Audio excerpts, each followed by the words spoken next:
नमस्कार साथियों। Exam help Chhattisgarh के ऑनलाइन और ऑफलाइन प्लेटफॉर्म पे आपका स्वागत है।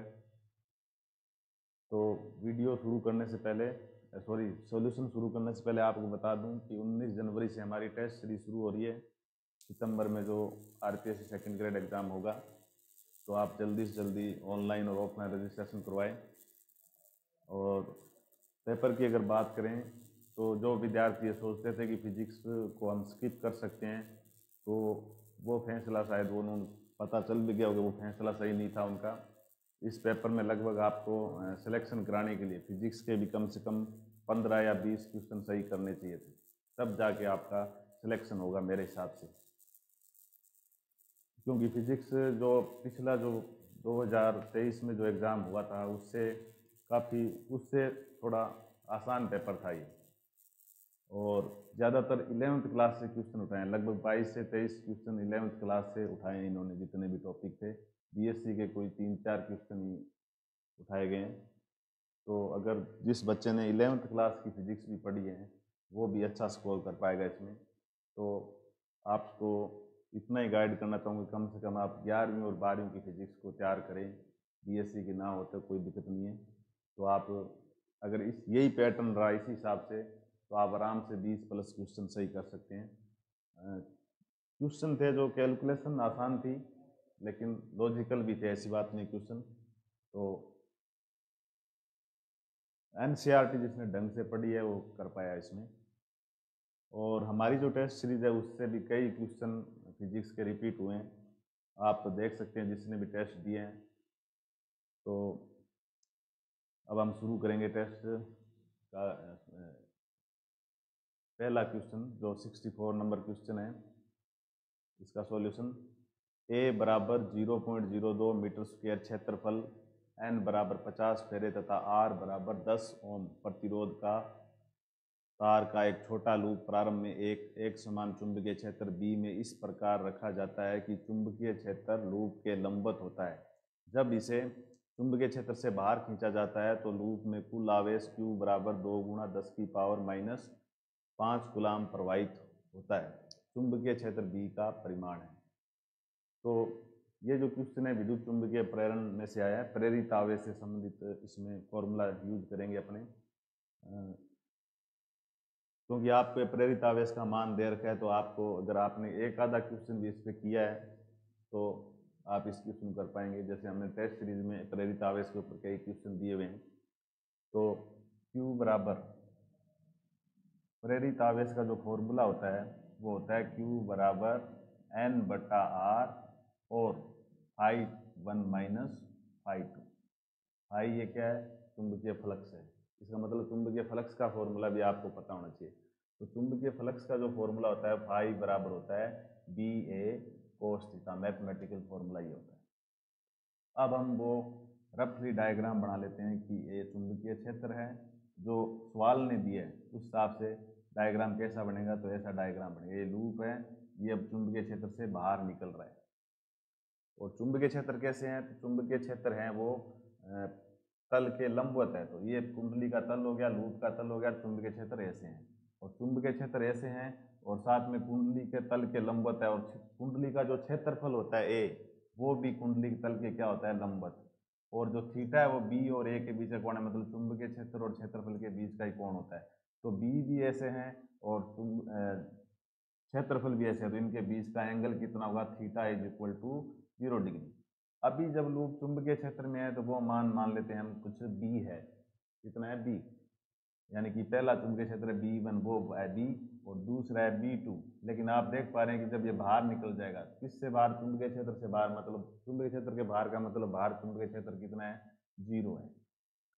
तो हम φ1 और φ2 के मान इस फॉर्मूले से निकालेंगे और फिर जो ये चित्र की जो कंडीशन है वो रख देंगे। तो क्या आएगा देखो, Q बराबर N/R और φ1 की वैल्यू कितनी है? तो φ1 बराबर आएगा B1, क्षेत्रफल तो वही रहेगा सेम ही, कुंडली का जो क्षेत्रफल है, लूप का जो क्षेत्रफल B1A cos 0 डिग्री।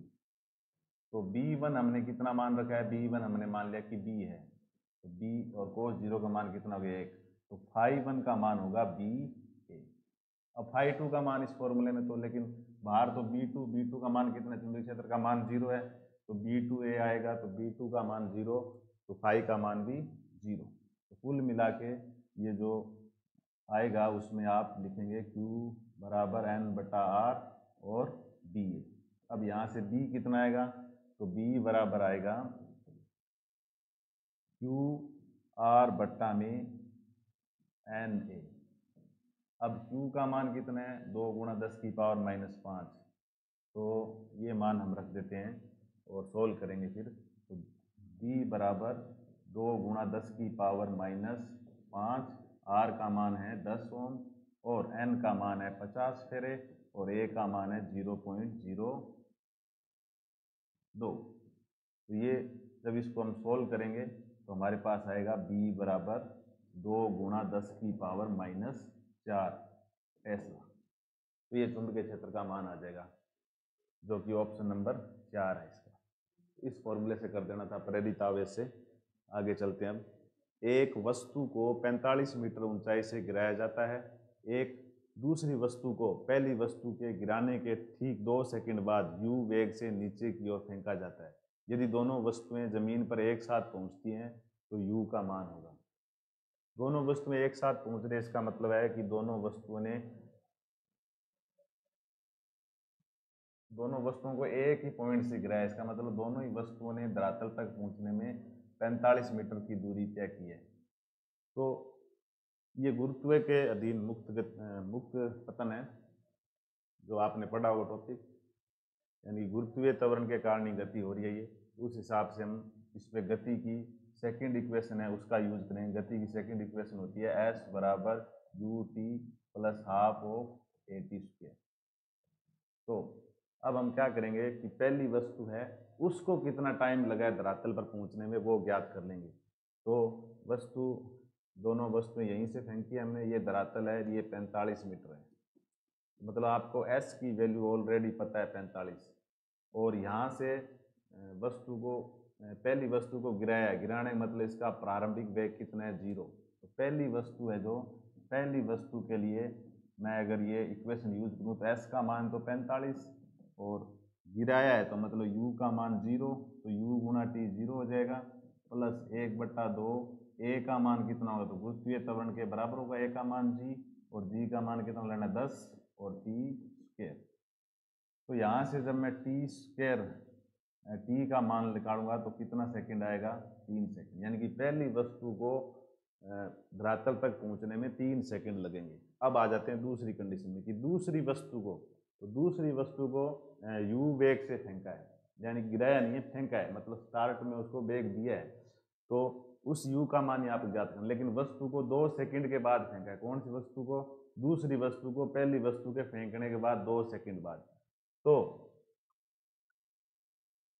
अगर 2 सेकंड बाद फेंका है, इसका मतलब है कि पहली को 3 सेकंड लगे हैं और उसको 2 सेकंड के बाद फेंका है, लेकिन दोनों एक साथ पहुंच रहे। इसका मतलब है कि पहली वस्तु ने जो डिस्टेंस 3 सेकंड में तय की है, उतनी ही डिस्टेंस दूसरी वस्तु केवल 1 सेकंड में तय करेगी। यानी कि दूसरी वस्तु के द्वारा लिया गया टाइम t' होगा, वो पहली वस्तु से लिए गए टाइम से 2 सेकंड कम होगा, और वो कितना सेकंड होगा, 1 सेकंड।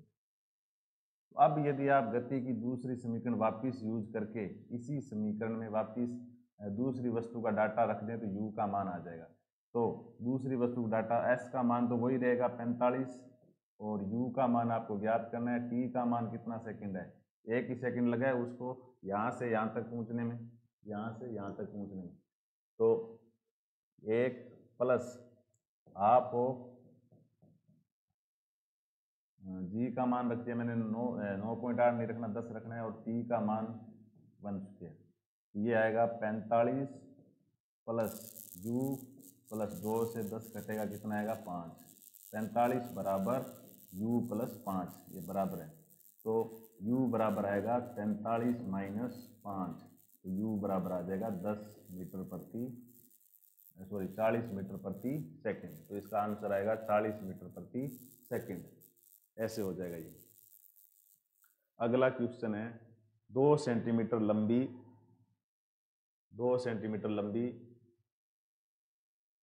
एक वस्तु 12 सेंटीमीटर फोकस दूरी एक उत्तल लेंस के मुख्य अक्ष के लंबवत रखी है। एक वस्तु है, 2 सेंटीमीटर लंबाई है उसकी, और वो उत्तल लेंस के सामने रखी हुई है 8 सेंटीमीटर दूरी पर। तो डायग्राम बनाएं तो डायग्राम कुछ ऐसा बनेगा। ये उत्तल लेंस हो गया, ये उत्तल लेंस बना दिया, और इसकी फोकस दूरी ये है, और ये कितनी है 12 सेंटीमीटर। 12 सेंटीमीटर। और कोई वस्तु को कितनी दूरी पर रखा है, तो वस्तु को रखा है केवल 8 सेंटीमीटर पर। इसका मतलब वस्तु है वो प्रकाशीय केंद्र और फोकस बिंदु के बीच में आ गई। तो आपका वैसे पढ़ा हुआ है कि प्रकाशीय बिंदु और फोकस बिंदु के बीच में अगर कोई वस्तु है तो उसका प्रतिबिंब आभासी बनता है, और आभासी होगा वो कैसा होगा, सीधा। वो हम बात कर लेंगे अभी।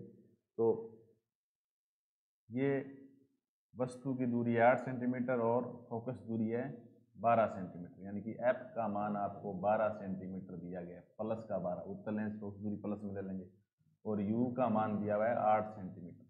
तो हम वी का मान निकाल लेते हैं।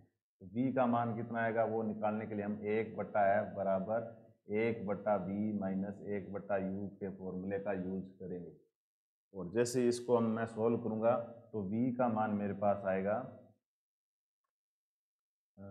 v का मान आएगा 24 माइनस का 24 सेंटीमीटर, यानी कि प्रतिबिंब यहाँ कहीं बनेगा, प्रतिबिंब यहाँ बनेगा। कैसे बनाएंगे, ऐसे करके आप ऐसे बना सकते हैं डायग्राम, रे डायग्राम इसका कुछ ऐसे, और फिर ये यहाँ पे जाके कहीं मिलेगा, तो यहाँ वस्तु का प्रतिबिंब बनेगा। और इस वस्तु की ऊंचाई कितनी दे रखी है, 2 मीटर। तो v का मान आ गया -24 सेंटीमीटर। लेकिन पर्सन में जो है वो ये 6 सेंटीमीटर आम आप, 3 सेंटीमीटर आम आप, कुछ बच्चे कंफ्यूज भी। वैसे आम आप का मतलब उन्होंने आवर्धन समझ लिया। आम आप का मतलब है कि आपसे प्रतिबिंब का आकार पूछा जा रहा है। तो वस्तु का आकार कितना सेंटीमीटर है, 2 सेंटीमीटर। तो आपको जो प्रतिबिंब बन रहा है उसका आकार पूछा है, या आम आप पूछा है, या ऊंचाई पूछी। तो वो कैसे ज्ञात करेंगे, तो हम आवर्धन का फॉर्मूला लगाएंगे।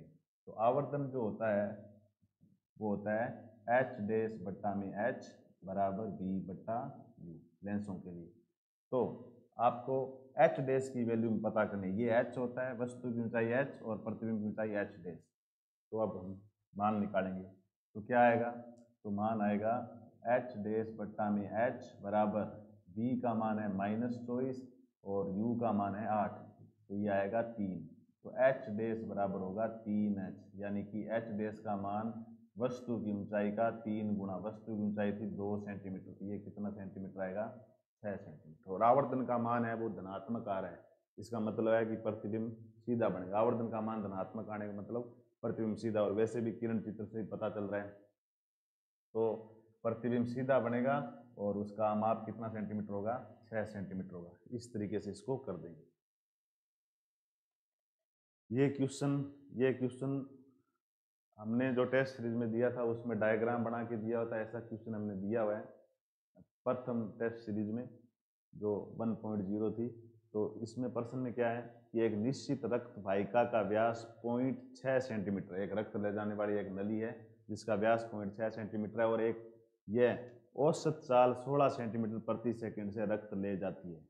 रक्त वाहिका 0.5 सेंटीमीटर की समान व्यास वाली 2 छोटी वाहिकाओं में विभाजित हो जाती है। छोटी वाहिकाओं में से एक में औसत रक्तचाल ज्ञात करें।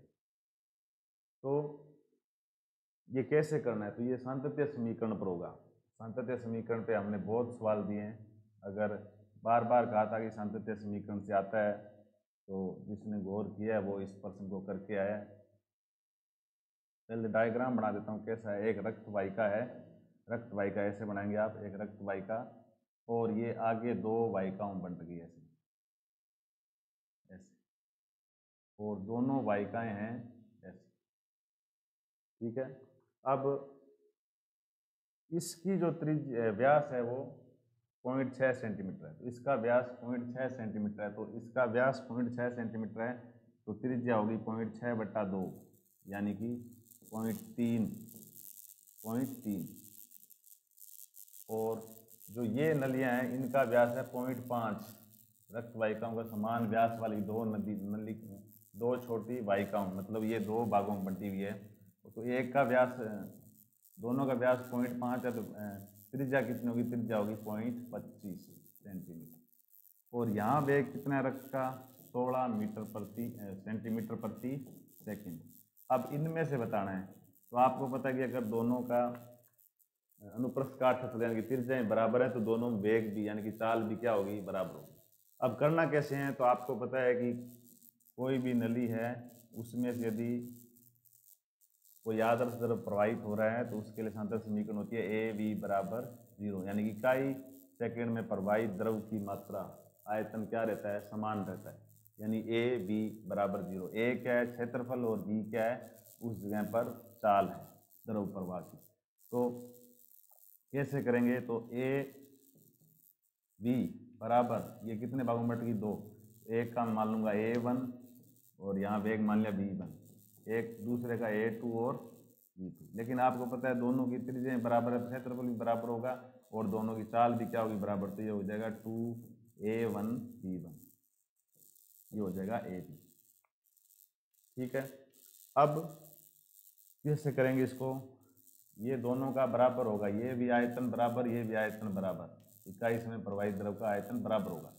तो अब क्या करेंगे?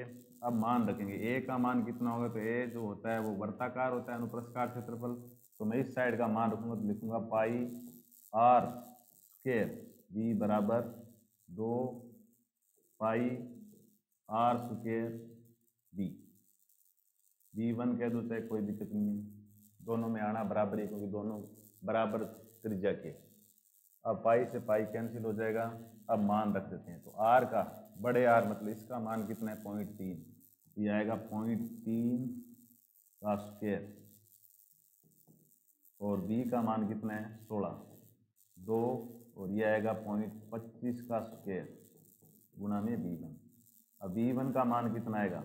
V1 का मान आएगा 0.3 गुणा 0.3, यानी कि ये इसके भाग में आ जाएगा 0.3 गुणा 0.3 गुणा 16 बट्टा में 2 गुणा में 0.25 गुणा में 0.25। तो अब ये जब हम काट वाट करेंगे इसकी तो ये आएगा पूरा, जब इसको सॉल्व करेंगे तो इसका आंसर आएगा 11.52 सेंटीमीटर प्रति सेकंड आएगा। ये ऐसे कर देंगे इसको, जितना इसमें चाल होगी उतनी इस चाल, क्योंकि इन दोनों का अनुप्रस्थ काट क्षेत्रफल मतलब त्रिज्याएं और व्यास क्या है? बराबर, इसीलिए 11.52 इसमें और 11.52 इसमें। तो इसका ऑप्शन नंबर सी सही होता है। सांतत्य समीकरण से इसको सोल्व कर देंगे। आगे चलते हैं। ABC एक समान मोटाई की समकोणीय त्रिभुजाकार प्लेट है। IAB, IBC तथा IAC क्रमशः AB, BC तथा AC के पारित जड़त्व गुण है। तब ये 4 ऑप्शन दिए गए। इसका मतलब क्या है? इस अक्ष के परितः जड़त्व गुण है वो IAB है, और इस अक्ष के परितः जड़त्व गुण है वो ये तो है IAB, और इस अक्ष के सापेक्ष जड़त्व गुण है वो IAC, और इस अक्ष के परितः जड़त्व गुण है वो ये IAC है और ये IBC है। और जड़त्व गुण जो होता है वो द्रव्यमान गुणा में दूरी का वर्ग का गुणनफल होता है ना। तो I है वो R स्क्वायर, यानी कि द्रव्यमान R क्या है? द्रव्यमान वितरण की दूरी। द्रव्यमान वितरण जितना ज्यादा दूर होगा जड़त्व गुण भी उतना ही ज्यादा होगा। अब देखो ये कह रहा है कि इस अक्ष के सापेक्ष, इस अक्ष के सापेक्ष देखो द्रव्यमान इतनी दूर है यहाँ तक, ठीक है, और इस अक्ष के सापेक्ष इतनी दूर है, मतलब ज्यादा से ज्यादा। जैसे इस अक्ष के सापेक्ष घुमा रहा हूं मैं तो सबसे ज्यादा वाला द्रव्यमान पॉइंट सी यही है ना, और इसके लिए सबसे ज्यादा दूर ये है, और इसके लिए सबसे ज्यादा दूर वाला पॉइंट ये है। दूर दूर वाले पॉइंट से आपको आइडिया लग जाएगा। तो आपको साफ साफ चित्र में दिख रहा है कि ये भुजा सबसे बड़ी है, यानी कि जब आप IAB निकालेंगे तो द्रव्यमान वितरण सबसे ज्यादा दूर होगा। इसका मतलब है द्रव्यमान वितरण जितना ज्यादा दूर तो जड़त्व आघूर्ण का मान भी उतना ही ज़्यादा, यानी कि आई ए बी सबसे बड़ा होगा। उसके बाद में ये वाला पॉइंट ए, ये मैं अभी इस अक्ष की बात करूँगी, इस अक्ष के सापेक्ष जड़त्व आघूर्ण, ये कौन सी अक्ष है, आई बी सी। तो इसके जस्ट बाद ये द्रव्यमान वितरण दूर है, सबसे ज़्यादा दूर ये द्रव्यमान वितरण, उससे बाद में ये, और सबसे कम इससे, यानी कि इसके सारा द्रव्यमान लगभग पास में। समझ में आ गई बात। तो सबसे बड़ा कौन होगा, आई ए बी, उससे कम आई बी सी, और सबसे कम आई ए सी। तो ये जो ऑप्शन नंबर 4 है इसका सही हो जाएगा। द्रव्यमान वितरण जितना ज़्यादा दूर, जड़त्व आघूर्ण उतना ही ज़्यादा दूर। 69 है वो नेत्र दृष्टि दोष से आया था, पीछे वाला क्वेश्चन घूर्णन गति से आप जानते हैं। दृक दृष्टि दोष युक्त एक व्यक्ति दूर की वस्तुओं को स्पष्ट देख सकता है, लेकिन निकट रखी वस्तुओं को सुस्पष्ट नहीं देख सकता। दूर दृष्टि दोष में आपको पता ही है, जैसा दृष्टि दोष नाम उसका उल्टा वो दोष होता है कि दूर वाले में निकट की वस्तु दिखाई नहीं देती और निकट दृष्टि दोष में दूर वाले। और इसका रीजन बताया कि इसका कारण क्या है। ये दोष या तो नेत्र लेंस की फोकस दूरी के अत्यधिक होने या नेत्र गोलक के बहुत छोटे होने के कारण उत्पन्न होता है। तो देखिए ये बिल्कुल सही बात लिखी इसने कि नेत्र में जो लेंस होता है, मांसपेशी से बना हुआ लेंस, उसकी फोकस दूरी जब कम हो जाती है, यानी कि पावर फोकस दूरी अधिक हो जाती है, मतलब पावर क्या हो जाती है, कम, तो वो जल्दी से किरणों को रेटिना पर फोकसित नहीं करता, उससे आगे फोकसित होती है, तब भी ये दोष होता है। तो मतलब जो कथन है उसका कारण ये सही है, यानी कि कथन भी सही है और कारण भी सही है। और इस कथन का कारण जवाब भी दे रहा है कि क्यों हो रहा है। तो इसका उत्तर क्या होगा, ए तथा आर दोनों अलग अलग सत्य है तथा आर एक ही सही व्याख्या है। बिल्कुल इसका कारण जो बताया गया वो बिल्कुल सही है, तो आर है वो एक ही सही व्याख्या कर रहा है। इसका ऑप्शन नंबर 2 सही हो जाएगा। आगे चलते हैं। समान पदार्थ में समान लंबाई किंतु 1:2 अनुपात के व्यासों वाले दो तारों को समान बल द्वारा खींचा जाता है। दोनों तारों की इकाई प्रति एकांक आयतन स्थितिज ऊर्जा का अनुपात कितना होगा। तो इसमें आपको बताना भूल गया, ये क्वेश्चन जो जड़त्व आघूर्ण वाला था ये भी हमने टेस्ट सीरीज में दे रखा है ऐसा कैसा। और इसके बाद है ये वाला क्वेश्चन, इस पर भी हमने बहुत सारे क्वेश्चन बना के पूछे हुए हैं। और इसमें करना क्या आपको, तो स्थितिज ऊर्जा का जो सूत्र होता है तार को खींचने पर वो होता है 1/2 और लगाया गया भार इंटू में लंबाई में परिवर्तन। ये छोटा एल है वो लंबाई में परिवर्तन। अब इकाई आयतन की पूछे हैं, तो इकाई आयतन में क्या करते हैं, इस संबंधित फॉर्मूले में हम आयतन का भाग दे देते हैं। तो आयतन कितना होगा, तो तार जो होता है उसका अनुप्रस्थ काट क्षेत्रफल a और लंबाई l, तो इसका आयतन होगा a गुणा l। तो हमने आयतन का भाग दिया, कुल ऊर्जा में आयतन का भाग देते, इकाई आयतन की ऊर्जा हो गई। अब इसको मैं लिख सकता हूँ 1/2 और F/A प्रत्यानयन बल बटा क्षेत्रफल होता है प्रतिबल गुणा में ये विकृति। अब चूंकि इसने व्यासों का अनुपात दिया है, व्यासों का अनुपात मतलब क्षेत्रफलों का अनुपात दिया है, तो मतलब सारा जो सिस्टम है ये फॉर्मूला है वो कई तरीके से बना सकते हैं इन फॉर्मूलों को, लेकिन हमारे को वो फॉर्मूला लेना है जिसमें सिर्फ क्षेत्रफल हो, लंबाई हो ही ना, क्योंकि लंबाई के बारे में कोई, लंबाई तो समान ही है, लंबाई समान है। तो अब हम करेंगे कैसे ऐसे, तो देखो लंबाई वाले में जिक्र किया नहीं हमने, और ये मैंने गलत लिखा, ये बड़ा एल होगा, ये लंबाई में परिवर्तन और ये प्रारंभिक लंबाई। तो ये प्रतिबल, ये लंबाई परिवर्तन बटा में प्रारंभिक लंबाई और विकृति होती है। विकृति की जगह मैं क्या लिखूंगा, मैं लिखूंगा 1/2 गुणा प्रतिबल, और विकृति बराबर होता है, विकृति बराबर प्रतिबल बट्टा में यंग प्रत्यास्थता गुणांक, ये हो जाएगा। तो कुल मिला के ये है कि U है वो 1/2 प्रतिबल की स्क्वायर बट्टा में y।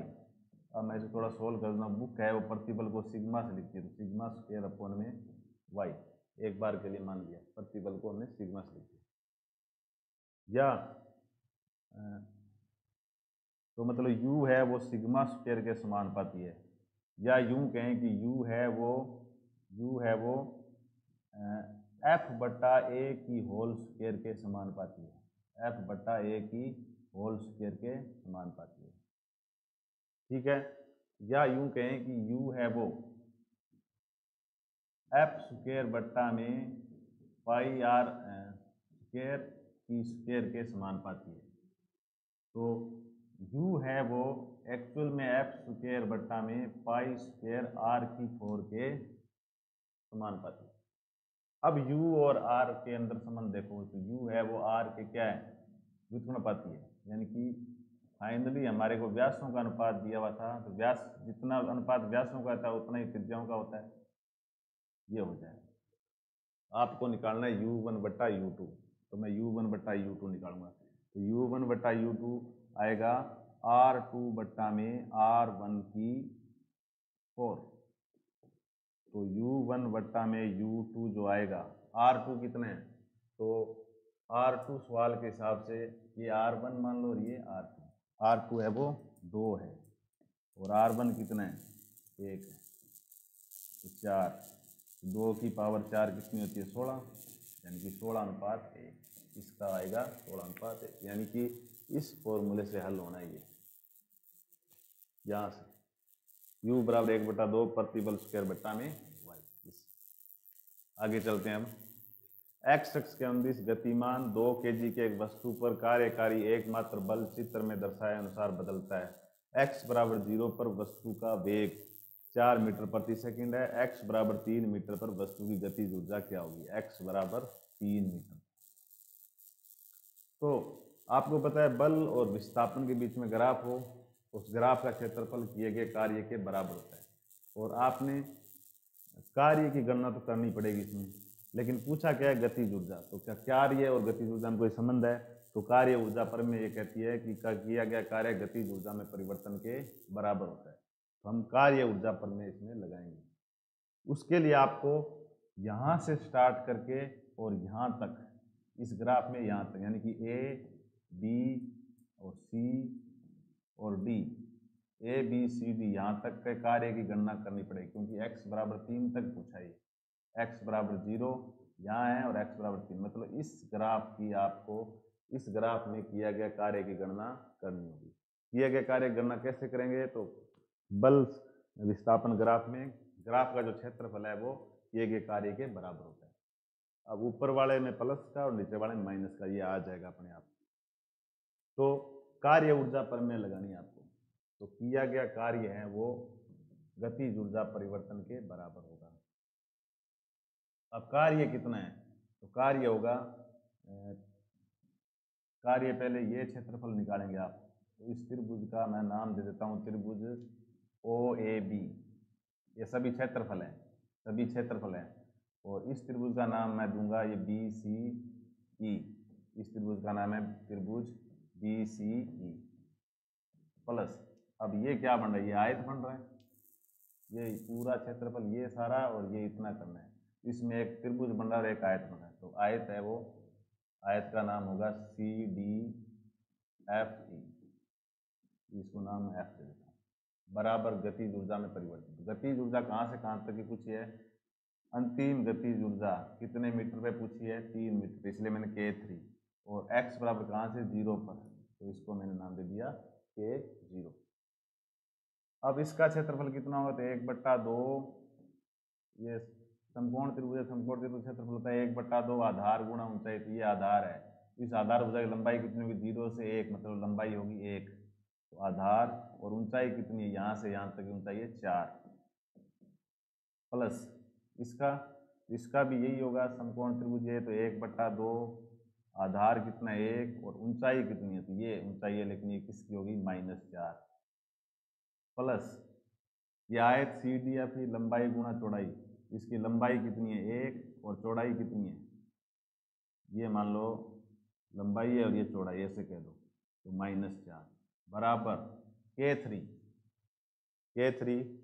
तो x बराबर 3 पर आपको ज्ञात करनी है। और K0 का मतलब है यहाँ पे मैं 1/2 mv0 स्क्वायर कर दूंगा।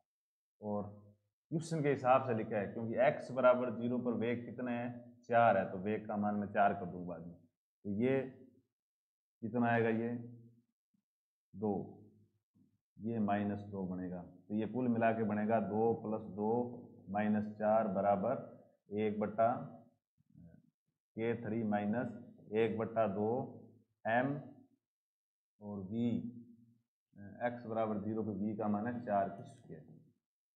ये इधर कितना बनेगा, इधर बनेगा ये 2 और 2,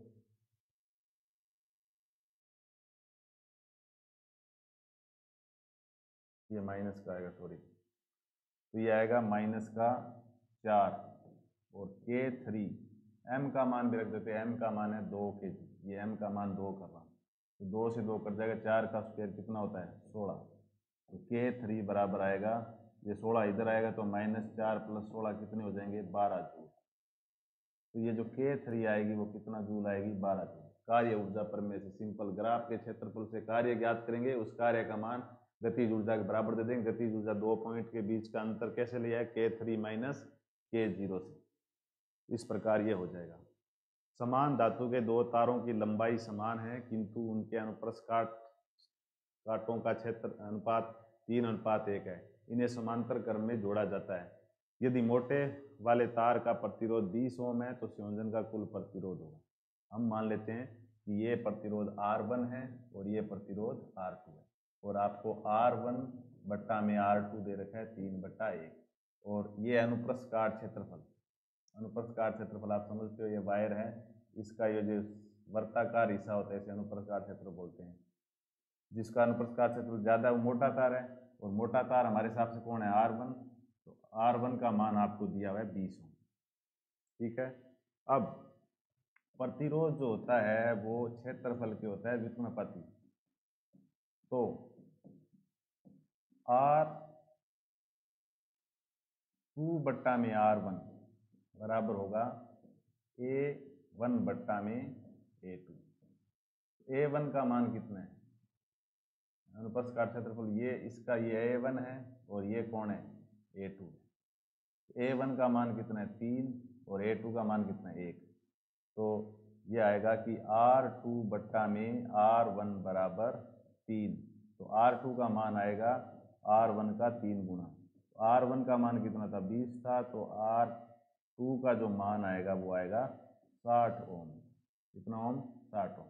तो हमारे को ना दूसरे प्रतिरोध का मान पता चल गया, वो 60 ओम है, एक 20 ओम है और एक 60 ओम है। दोनों कौन से क्रम में जुड़े हुए हैं, समांतर क्रम में। तुल्य प्रतिरोध कितना आएगा 60 गुणा 20 और 60 + 20, जब इसको सोल्व करेंगे तो कितना ओम आ जाएगा 15 ओम आ जाएगा।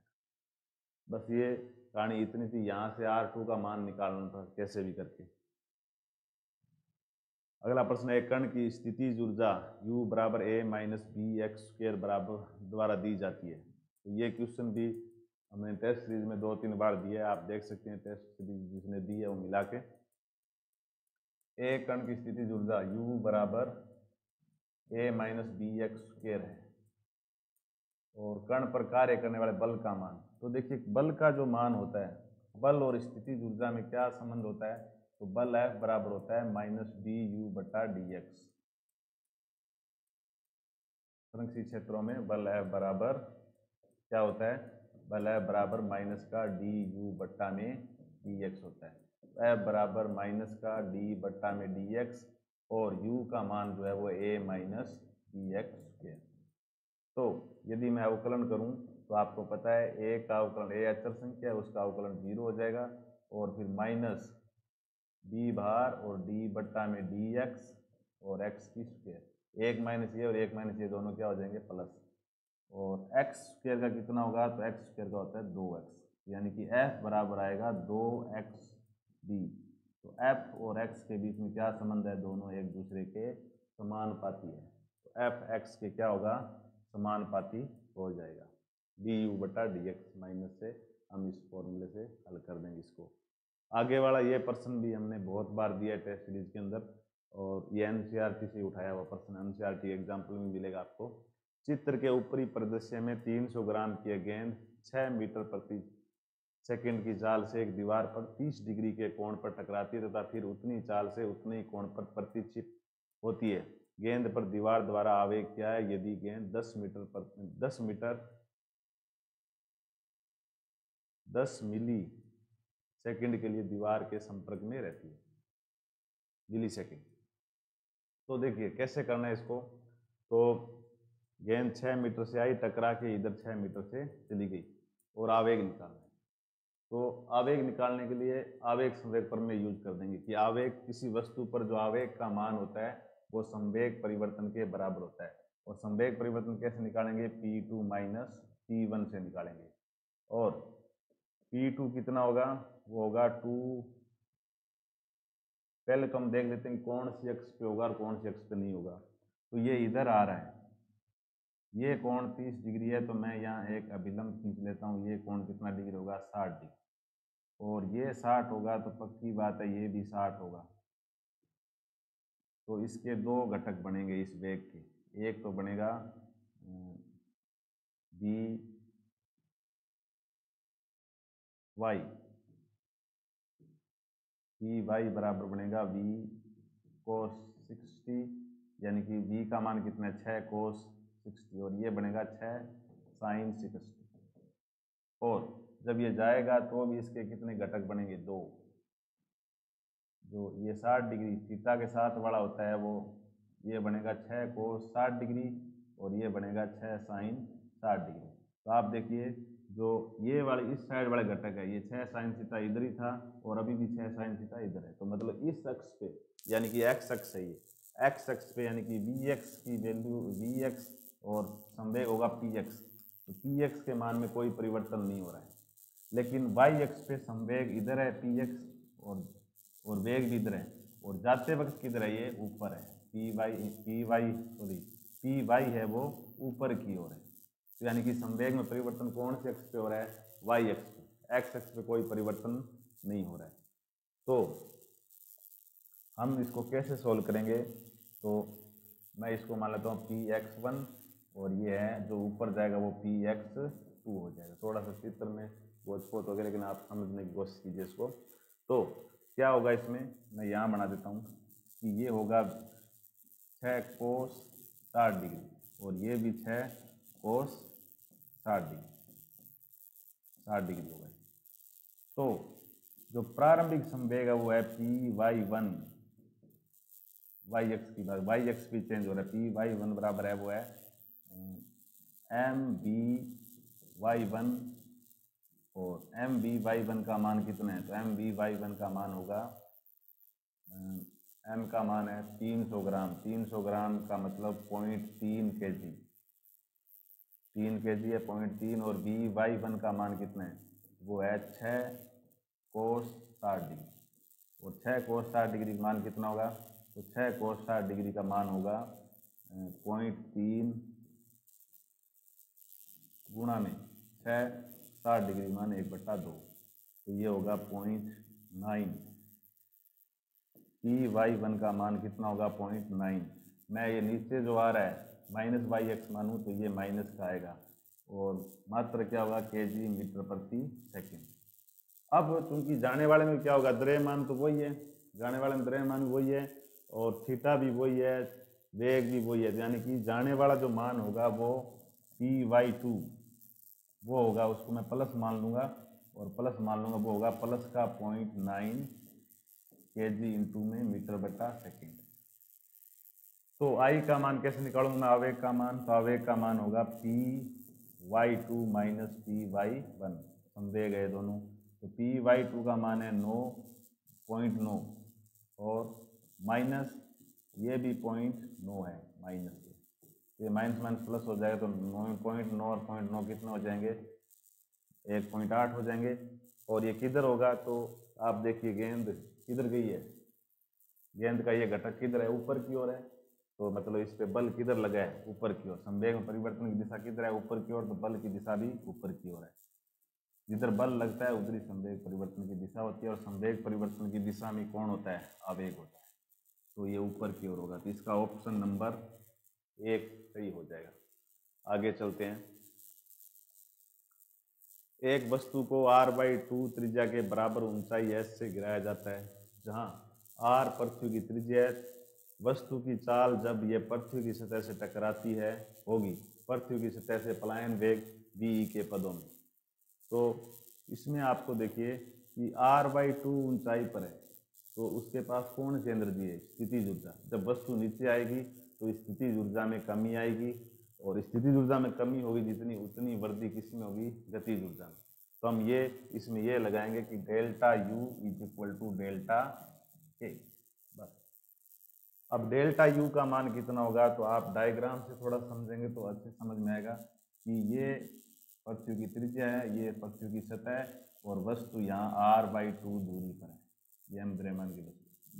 तो ऑल ओवर यहाँ पर कितनी स्थितिज ऊर्जा है, तो यहाँ पर जो स्थितिज ऊर्जा है वो कितनी है, तो स्थितिज ऊर्जा होगी यहाँ पर स्थितिज ऊर्जा ज़्यादा होगी और यहाँ पर स्थितिज ऊर्जा कम होगी। ठीक है, अब करेंगे कैसे इसको, तो यहाँ और यहाँ स्थितिज ऊर्जाएं कितनी होती है वो देखना है। तो यहाँ U1 आपको स्थितिज ऊर्जा फॉर्मूला पता है, Gmm बट्टा में टोटल दूरी कितनी होगी इस पॉइंट की, r और r/2 कितनी होगी, 3/2 r लिखूंगा मैं, 3/2 r लिखूंगा, 2 ऊपर चला जाएगा तो 3r, ये पहली स्थितिज ऊर्जा होगी। अब दूसरी कितनी होगी, तो ये सतह पर है, सतह पर कितनी होती है स्थितिज ऊर्जा, Gmm बट्टा में r, ये होती है। तो हम क्या करेंगे, अब अंतिम ऊर्जा में से प्रारंभिक ऊर्जा को घटा देंगे, तो कितना आएगा, ये आएगा Gmm, या स्थितिज ऊर्जा में परिवर्तन कितना वो निकालने के लिए हम क्या करेंगे, 2/3 r माइनस, और ये भी माइनस है, और माइनस Gmm बट्टा में r बराबर गतिज ऊर्जा कितनी है, तो पहले हम निकालेंगे mv2² माइनस v1², इससे निकालेंगे हम गतिज ऊर्जा परिवर्तन। तो पहले तो वेग कुछ है ही नहीं, तो पहले वाला वेग कितना हो जाएगा, 0। अब इसको जब आप सोल्व करेंगे तो ये उत्तर आएगा माइनस का Gmm बट्टा में 3r, माइनस क्या, प्लस का ही निकालना है आपको उत्तर। जितनी कमी आएगी, कोई कमी है इसलिए ऐसे सोल्व किया मैंने, जितनी कमी आएगी उतनी किसमें वृद्धि हो जाएगी, गतिज ऊर्जा में। तो गतिज ऊर्जा का फॉर्मूला बचेगा सिर्फ V2 का मान, पहला मान कितना है, यहाँ से छोड़ा था तो V1 है वो 0 है, और यहाँ है V2 है वो V मान लेंगे। तो V का मान जो है, V2 का मान वो V मान लेंगे। अब M से M कट जाएगा और 2 इधर आ जाएगा, तो कुल मिला के जो आएगा वो आएगा V² बराबर Gm बट्टा में 3r और 2, और V बराबर कितना आएगा, तो V बराबर आएगा पूरा या रूट में आ जाएगा 2Gm बट्टा में 3r। ठीक है, इसको मैं लिख सकता हूँ √2Gm बट्टा में r गुणा में 1 बट्टा में √3। मैंने √3 को अलग लिख दिया है, क्यों लिख दिया है, क्योंकि आपसे पूछा है कि ये वेग पलायन वेग के पदों में कितना होता है, ये पलायन वेग का मान होता है, इसकी जगह मैं VE लिख दूंगा, तो VE और बट्टा में क्या आएगा, √3, ये होता है। तो हमने ये स्थितिज ऊर्जा में कमी है वो यांत्रिक ऊर्जा गतिज ऊर्जा में वृद्धि के क्या होगी, बराबर होगी उस चीज से कर दिया। आपको केवल स्थितिज ऊर्जा का फॉर्मूला पता होना चाहिए, गुरुत्वीय स्थितिज ऊर्जा का, तो आप निकाल सकते हैं। एक तार L से विस्तारित होता है, जब इसे एक भार W लटकाया जाता है, तो क्वेश्चन के जो लाइन है उसके हिसाब से करेंगे अपने। तो एक तार है, वो तार के साथ W भार लटकाते हैं, तो उसकी लंबाई में कितनी वृद्धि होती है, विस्तारित होता है, वो L लंबाई से विस्तारित होता है। तो कैसे करेंगे इसको, तो हम ऐसे करेंगे इसको, पहला जो डायग्राम बनाएंगे, रेफरेंस डायग्राम, इस पे हमने W भार लटकाया, तो W भार लटकाते ये यहाँ पे पहुँच गया, ये लंबाई में वृद्धि होगी, विस्तारित हो गया, वो L है। कितना भार लटकाया हमने, W। ठीक है, तो इस L का फॉर्मूला क्या होगा, तो L का फॉर्मूला मैं यंग प्रत्यास्थता गुणांक से निकालूंगा, FL बट्टा में स्मॉल l और a, यहाँ से छोटे l की वैल्यू आएगी। अब F की जगह कौन है, W है, WL बट्टा में AY, ये L की वैल्यू है। ठीक है, ये एल की वैल्यू है इस सवाल के हिसाब। यदि तार एक घिरनी से होकर गुजरता है तथा इसके दोनों सिरों पर दो भार प्रत्येक डब्लू लटकाए जाते हैं तो तार में विस्तार होगा। अब ये तार है वो एक घिरनी से लटका दिया है ऐसे, दोनों तरफ डब्लू बाहर लटका दिया है। आपको पता है ना, दोनों तरफ डब्लू बाहर लटकाएंगे तो इस सिचुएशन में आके रुकेगा, इसी सिचुएशन में आके रुकेगा, बराबर बराबर भागों में। इधर भी ये तार की लंबाई होगी वो बड़ा L/2 हो जाएगी, इधर भी बड़ा L/2 हो जाएगी। अब जो लंबाई में परिवर्तन होगा वो होगा, मान लो इसमें L1 डैश और इसमें L2। L1 डैश का मान कितना होगा, फॉर्मूला यही रहेगा स्टैंडर्ड फॉर्मूला, वो होगा W, L की जगह में लिखूंगा L/2 और बाकी AY, यही होगा। तो अब इसमें इस फॉर्मूले से कंपेयर करें तो L का मान है WL/AY, तो WL/AY यानी कि ये मान है वो स्मॉल l का है, तो L1 डैश का मान आएगा L/2, यानी कि जब सिंगल एक W लटकाया हुआ था उस समय L की वैल्यू थी, अब वो इस वाले साइड के तार में कितनी हो जाएगी, इसकी आधी हो जाएगी। तो L2 डैश का मान भी कितना होगा, L/2 भी होगा। तो इस तार की लंबाई में टोटल विस्तार कितना होगा, तो वो होगा L1 dash plus L2 dash, वो कितना हो जाएगा L/2 प्लस L/2 कितना हो जाएगा, L हो जाएगा। तो इसका आंसर कितना आएगा, L इसका आंसर आ जाएगा। ऐसे कर देंगे, यही फॉर्मूला यहाँ डिस्कस कर लेंगे। अब यहाँ लंबाई आधी आधी हो गई, इसलिए ये जो विस्तार है वो भी क्या हो गया है, आधा हो गया है। एक जल विद्युत स्टेशन में बांध की ऊंचाई 10 मीटर है। 10 मेगावाट विद्युत शक्ति उत्पन्न करने के लिए एक टरबाइन के फलकों पर प्रति सेकंड कितने किलोग्राम पानी गिराना चाहिए। तो बांध 10 मीटर की ऊंचाई पर है, तो उसके पास कितनी ऊर्जा है, स्थितिज ऊर्जा mgh, और पावर का सूत्र होता है P बराबर कार्य बट्टा समय। तो वहां से पानी को H हाइट तक ले जाने में कितना कार्य किया, mg/P किया। ये फॉर्मूला हम यूज करेंगे। तो पावर का मान दिया हुआ है 10 मेगावाट, 10 मेगा का मतलब होता है 10 की पावर 6, ये 10 गुणा 10 की पावर 6, यानी कि इकाई सेकंड, एक सेकंड में ऊर्जा इतनी उत्पन्न करनी है।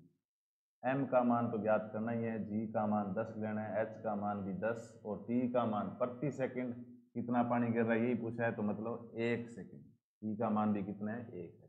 तो यहाँ से आप m का मान सिंपल निकाल सकते हैं, ये कितना आएगा, तो m बराबर आएगा, इधर ये 10 की पावर 7 बन जाएगा, नीचे 10 की गुणा 10 की पावर 2 बनेगी, वो ऊपर जाके माइनस की होगी, तो m बराबर आएगा 10 की पावर 5 kg पर सेकंड, 10 की पावर 5 kg पर सेकंड।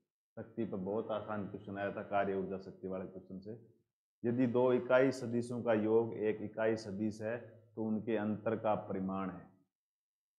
क्वेश्चन लगता है ऐसे पढ़ने में एक लाइन का ये आसान है, लेकिन थोड़ा सा इसमें आपको बेसिक लॉजिक पता होना चाहिए इसका। दो इकाई सदिशों का योग है वो एक इकाई है, तो इसको करना कैसे है आप देखिए। सॉरी,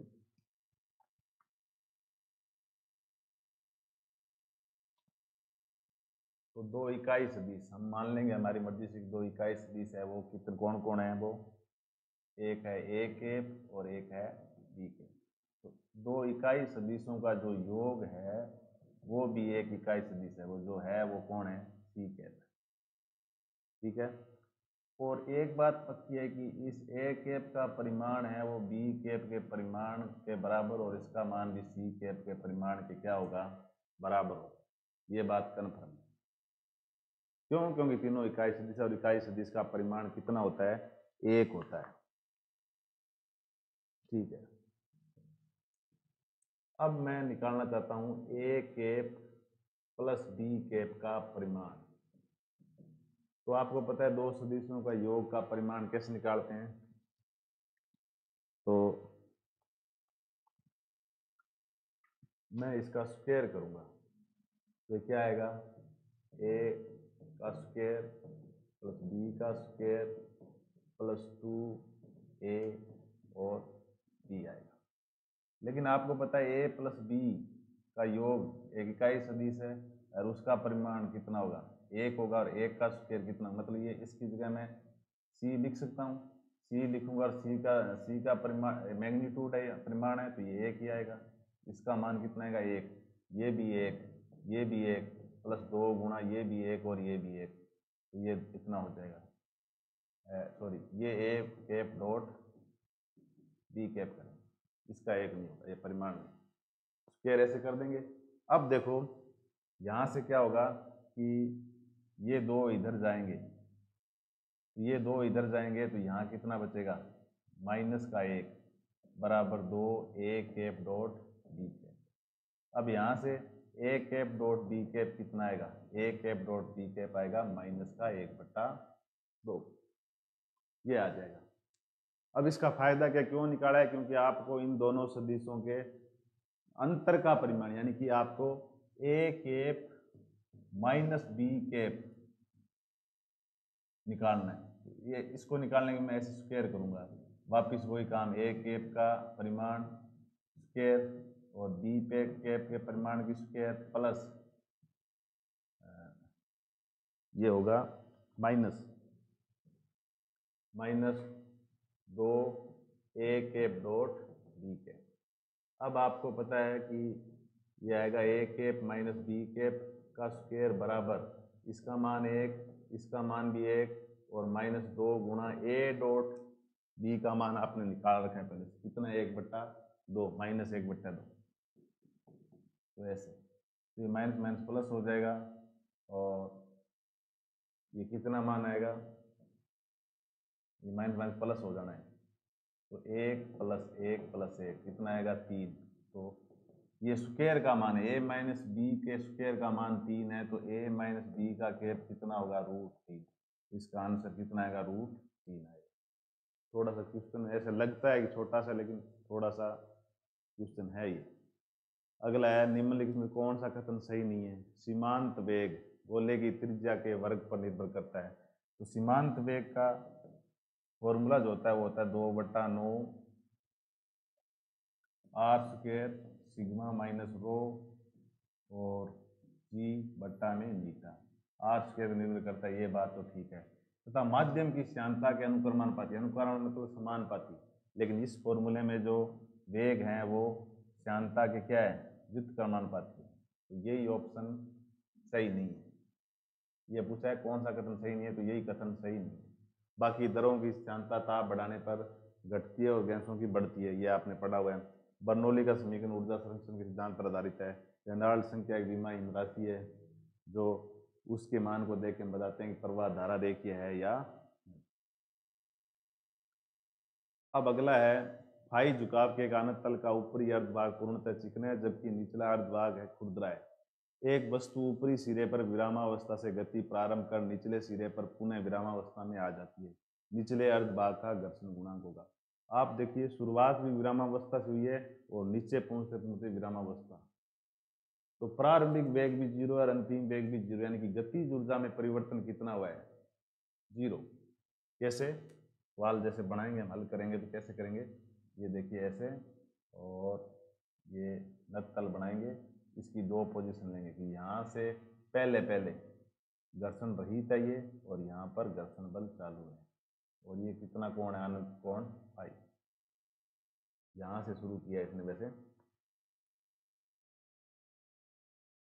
आधा भाग खुरदरा है, आधा खुरदरा नहीं, यानी कि यहाँ जो घर्षण गुणांक म्यू होता है उसका मान 0 है, और यहाँ म्यू 0 नहीं।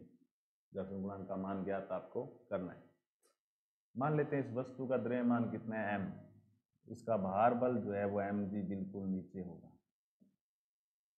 और फिर ये इसको नीचे की ओर दबाएगा तो ऊपर ये प्रतिक्रिया बल होगा r, और ये फाई है तो ये भी कितना होगा, फाई। तो इस mg के दो घटक होंगे, एक होगा mg साइन एल्फा और एक होगा mg कोस एल्फा। सेम ही डिटो ये इस चित्र में होगा, ऐसे सेम ये होगा इस चित्र में, ये होगा mg cos alpha cos phi, और ये होगा एम जी साइन फाई, बिल्कुल सेम ऐसे ही होगा, ठीक है। और ये है आर, ठीक है। अब ये फाई है, यहाँ पर घर्षण गुणांक है अगर, तो घर्षण बल आपको पता है गति की विपरीत दिशा में लगता है, वो एफ एस है, ठीक है। अब करना क्या है इसमें, आपको घर्षण गुणांक ज्ञात करना है, लेकिन आप ये देख रहे हो कि यहाँ भी विरामावस्था से शुरू हुआ और यहाँ आते आते विरामावस्था में आ गया है, तो मतलब प्रारंभिक वेग और अंतिम वेग जीरो है, तो मतलब गतिज ऊर्जा में परिवर्तन कितना हुआ है, जीरो। पहले ही वेग जितना जीरो है उतने बाद में तो गतिज ऊर्जा परिवर्तन कितना है, जीरो। तो मतलब आपको इनडायरेक्टली गतिज ऊर्जा परिवर्तन जीरो दिया हुआ है। इस बात से आपको हिंट निकालना है कि क्या करना है आपको। तो आपको पता है कि किया गया कार्य गतिज ऊर्जा में परिवर्तन के बराबर होता है, लेकिन गतिज ऊर्जा कितनी है, जीरो, तो कार्य कितना होगा, जीरो, ठीक है। अब कार्य जीरो होगा, तो अब कुल मिला के बात यह है कि आप इन दोनों सिचुएशन के अंदर, दोनों सिचुएशन में घर्षण, दोनों सिचुएशन में, इसमें आधे रास्ते में ये और आधे रास्ते में ये, इन दोनों जगहों पे टोटल कार्य ज्ञात करेंगे। अब कितने बल लगे हैं, एक तो इसको यहाँ से यहाँ तक कौन ला रहा है, एम जी साइन अल्फा, तो एम जी साइन अल्फा में यहाँ से यहाँ तक जो कार्य किया वो ज्ञात करो, और यहाँ से यहाँ तक एक्स्ट्रा बल कौन सा है, घर्षण बल, जो कि विपरीत दिशा में लग रहा है, उसने यहाँ से यहाँ तक कितना कार्य किया वो निकाल दो। घर्षण का कार्य माइनस में आएगा और ये कार्य किस में आएगा, प्लस में, तो आपको ऑल ओवर कार्य निकालेंगे तो आपके पास ये मान आ जाएगा। तो अब मैं जो कार्य है यहाँ मान लेता हूँ, कार्य जो ए से बी तक एम जी साइन अल्फा ने जो कार्य किया वो है W1, W1, और ये घर्षण ने कार्य किया वो W2, ठीक है। ये मैं FWS लिख देता हूँ घर्षण बल के लिए। तो अब मैं मान निकालूंगा तो कितना आएगा, देखो, तो W1 का मान निकालूँ तो W1 आएगा बल गुणा विस्थापन, मैं यहाँ से यहाँ तक जो इसको नीचे लाने वाला बल है वो है एम जी साइन अल्फा, तो कितना आएगा, बल गुणा विस्थापन, बल तो लगा एम जी साइन अल्फा और विस्थापन कितना हुआ है, तो यहाँ से यहाँ तक इस नत्तल की लंबाई कितनी है, मैंने मान ली L, तो ये एम जी साइन अल्फा गुणा L हो जाएगा।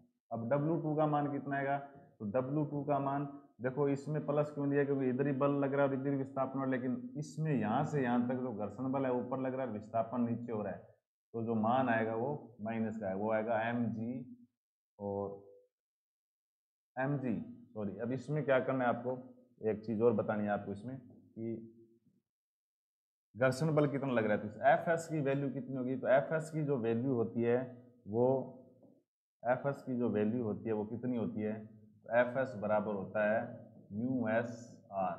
अब इस आर का मान कितना है, तो आर का मान है वो है एम जी कोस एल्फा, अगर ये नीचे नहीं दस रहा है ना ऊपर जा रहे हैं, मतलब आर और एम जी कोस एल्फा क्या है, बराबर, यानी कि ये मान है mu S M G cos alpha, यानी कि W2 का मान आएगा एम जी, म्यू एस भी आएगा एम जी कोस एल्फा गुणा में विस्थापन कितना है, सिर्फ L/2, ये दोनों कार्य हैं और इन्हीं को हल करना है आपको।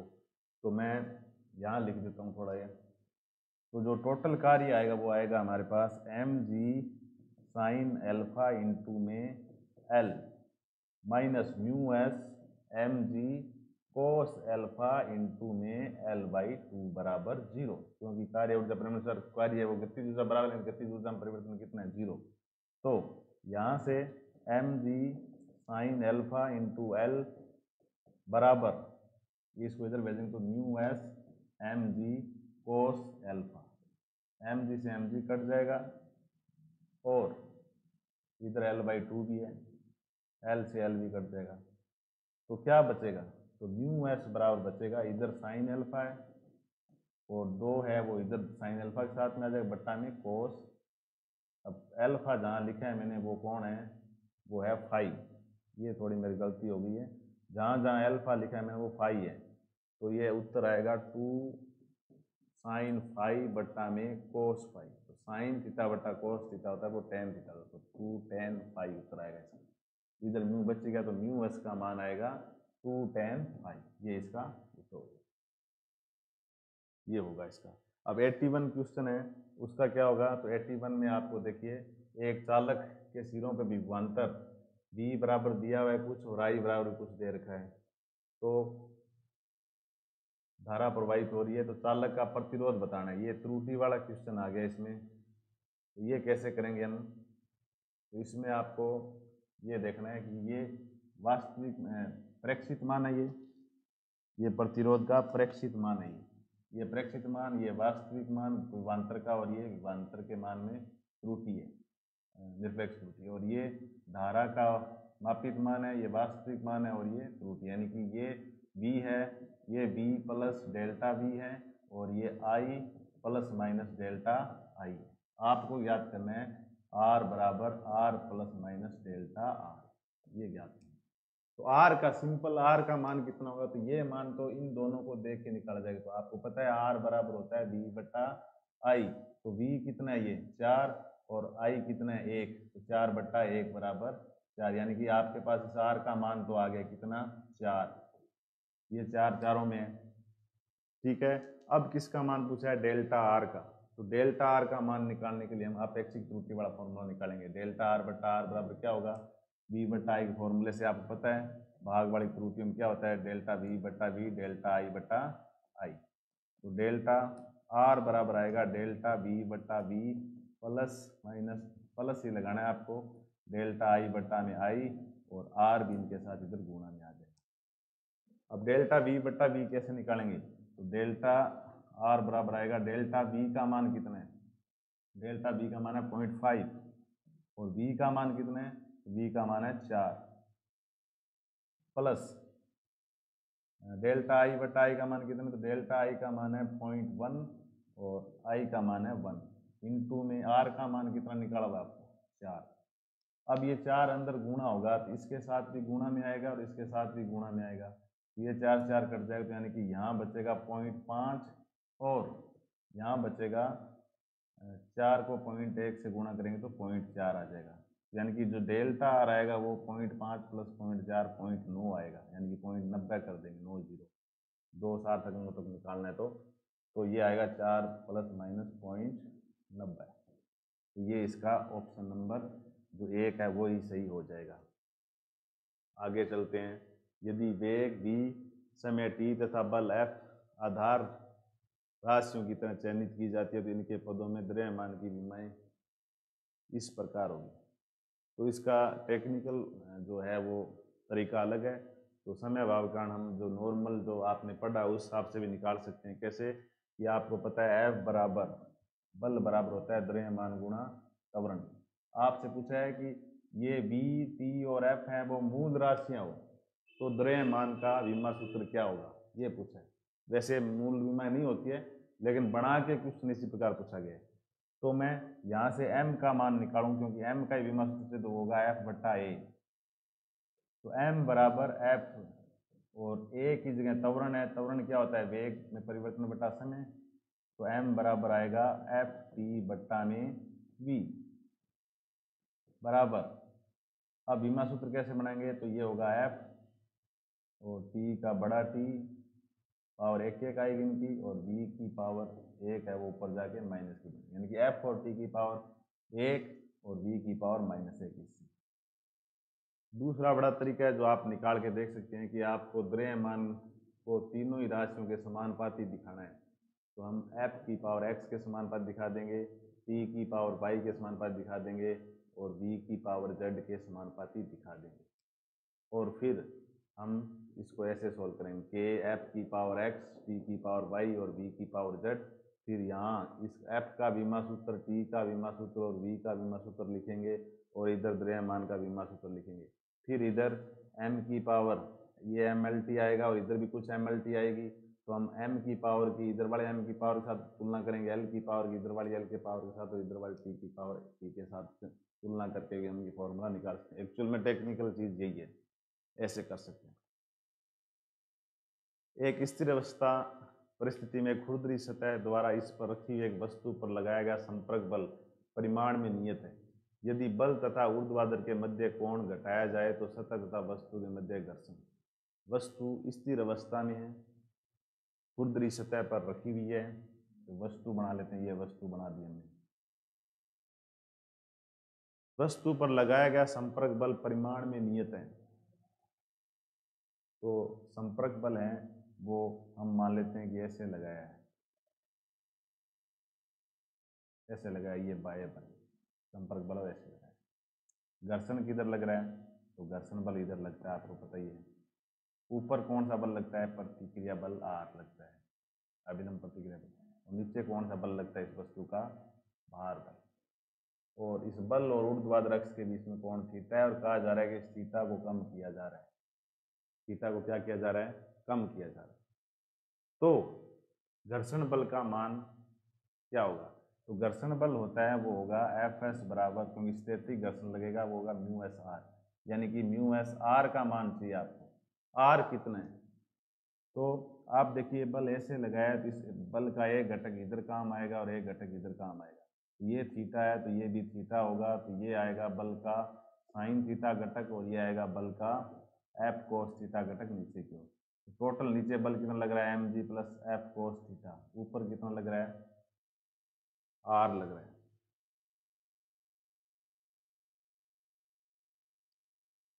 तो m g plus cos theta, theta की वैल्यू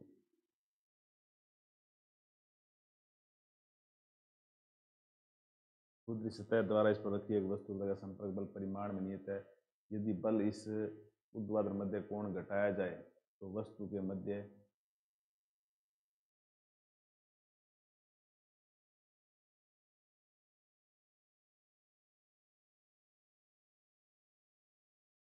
इसको आप ऐसे घटकों में तोड़ेंगे तो ठीक रहेगा, इससे आपका आंसर नहीं आएगा। सॉरी, इसको आप ऐसे कर सकते हैं। वैसे ये क्वेश्चन डाउटफुल रहेगा, इसका ऑप्शन है जो मैं बल इधर लगाऊंगा, इसके दो घटक बनेंगे, एक बनेगा एफ कोस थीटा ऊपर और एफ साइन थीटा इधर बनेगा, ऐसे बनाऊंगा। तो जो एफ एस बनेगा, ऊपर आर लग रहा है और ऊपर कौन लग रहा है, एफ कोस थीटा भी लग रहा है, नीचे कौन लग रहा है, एम जी। तो r plus f cos theta बराबर एम जी है, तो आर बराबर होगा m g minus f cos theta. तो ये एफ एस बराबर बनेगा म्यू एस और आर की वैल्यू आएगी m g minus f cos theta. Theta की वैल्यू घटाई जा रही है और कोस थीटा की वैल्यू जब घटती है तो कोस का मान बढ़ता जाता है, क्योंकि थीटा का मान कम होने में तो मान लो 45 से 30 करोगे फिर 0 करोगे तो आपको होता है कोस का मान 0 पे सबसे ज़्यादा होता है। थीटा का मान बढ़ाएंगे तो कोस थीटा है वो बढ़ता जाएगा, और ये मान बढ़ेगा तो ऑल ओवर मान क्या होता जाएगा, कम होता जाएगा। अगर ये पूरा मान कम होता जाएगा तो घर्षण बल का मान भी क्या होता जाएगा, कम होता जाएगा, मतलब थीटा का मान क्या होगा, घटेगा।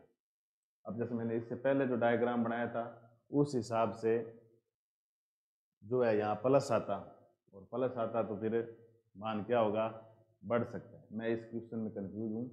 अभी मेरे हिसाब से क्वेश्चन में जो इसका आंसर है वो कितना है, घटेगा, यही रहेगा। इस फॉर्मूले से हम सोल्व कर देंगे। ठीक है जी, आगे चलते हैं हम।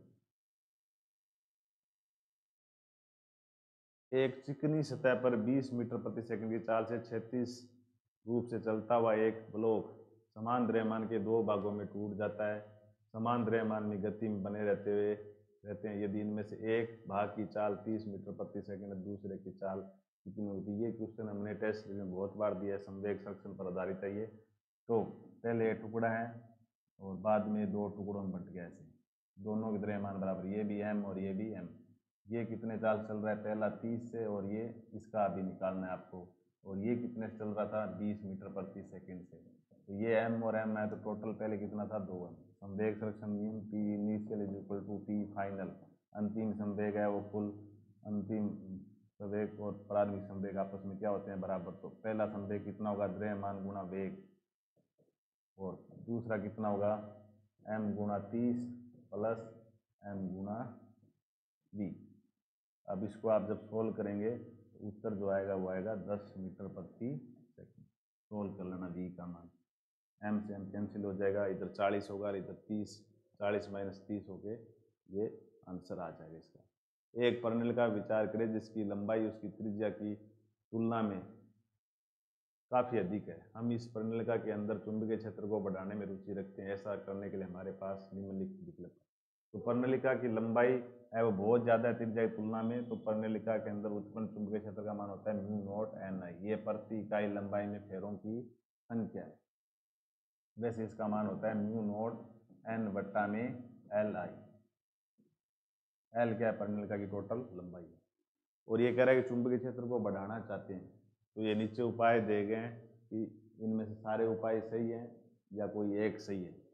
प्रति एकांक लंबाई में फेरों की संख्या नियत रखते हैं, यानी कि फेरों की संख्या वही रखनी है, लंबाई दोगुनी कर दें।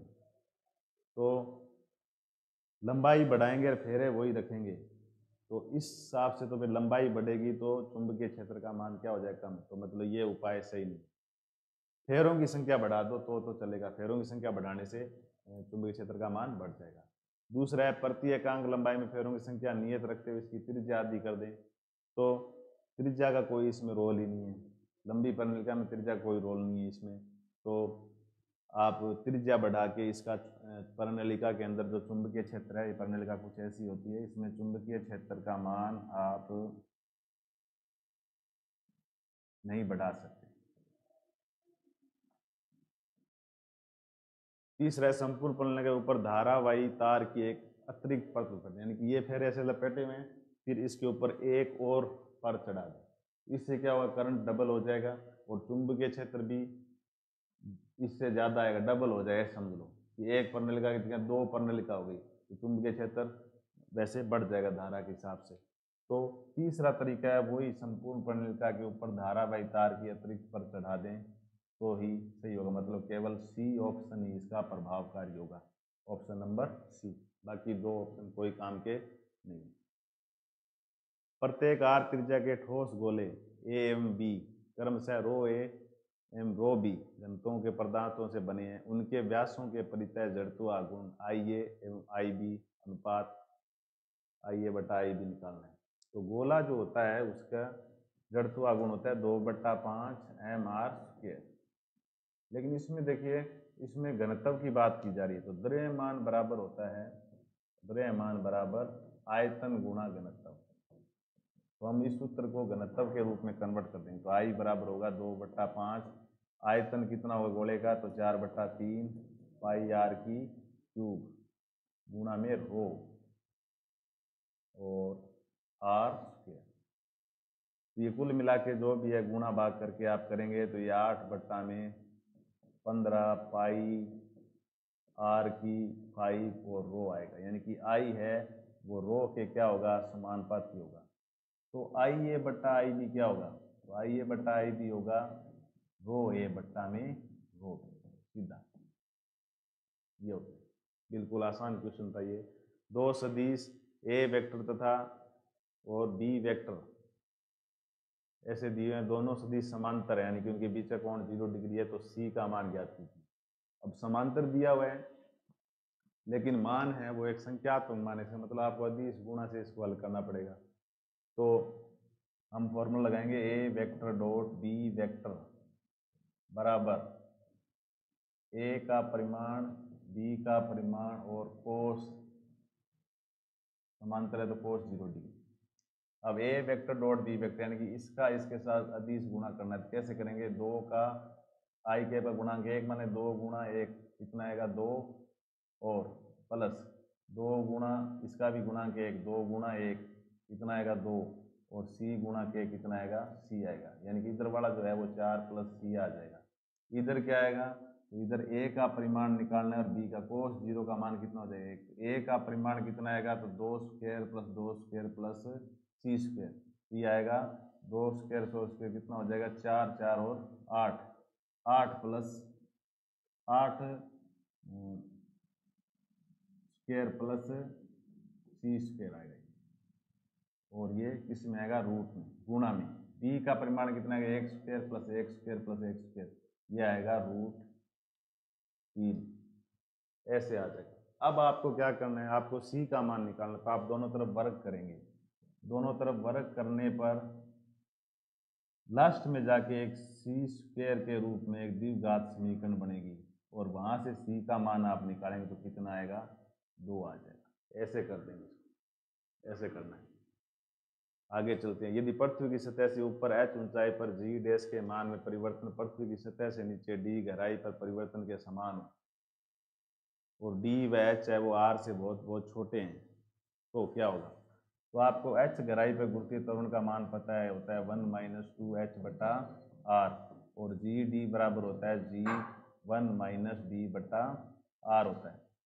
तो ये दोनों बराबर हैं, यानी कि जी एच बराबर है जी डी, तो यानी कि 1 - 2h बटा r बराबर है वो d 1 - d बटा r के बराबर है। तो 1 से 1 कैंसिल हो जाएगा, माइनस से माइनस कैंसिल हो जाएगा, r से r कैंसिल, मतलब ऐसे कैंसिल नहीं करना है, 1 से 1 होगा, फिर क्या बचेगा 2h बटा r बराबर माइनस का d बटा r बचेगा, माइनस माइनस प्लस हो जाएगा, कट जाएगा, तो d बराबर आएगा 2h। इसका ऑप्शन नंबर 1 सही हो जाएगा। ऐसे कर देंगे।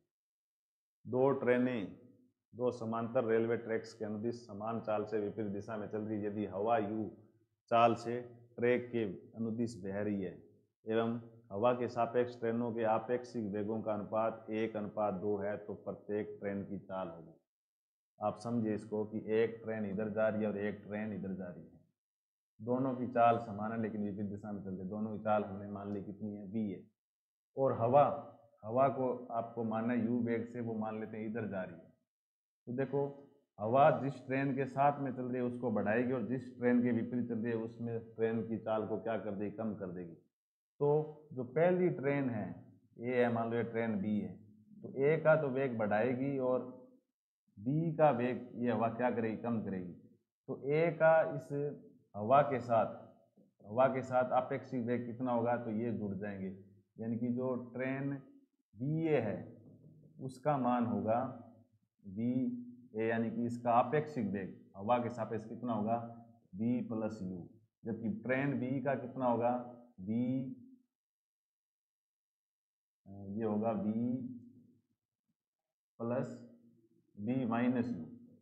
ये इधर हवा को कम कर देगी, हवा है वो इस ट्रेन की चाल को क्या कर देगी, कम कर देगी। लेकिन इसने दे रखा है कि हवा के सापेक्ष इनके जो आपेक्षिक वेग है उनका अनुपात, यानी कि बी माइनस यू बट्टा में बी प्लस यू बराबर दिया हुआ है 1/2। अब मैंने बी माइनस यू क्यों रखा है, क्योंकि ये पहला वेग कम है, तो आपको पता है घटने के बाद ही कम आएगा ये। इसको मैं सोल्व करूँ, इसको इधर ले जाओगे, इसको इधर, तो 2v - 2u बराबर आएगा, ये इधर आके ए के साथ गुना तो v प्लस यू, तो v इधर आएगा तो 2v में से v जाएगा तो v बचेगा, ये 2u उधर चला जाएगा तो u प्लस 2u हो जाएगा, ये कितना हो जाएगा, 3u। इसका आंसर कितना आएगा, 3u आ जाएगा। ऐसे कर दें इसको।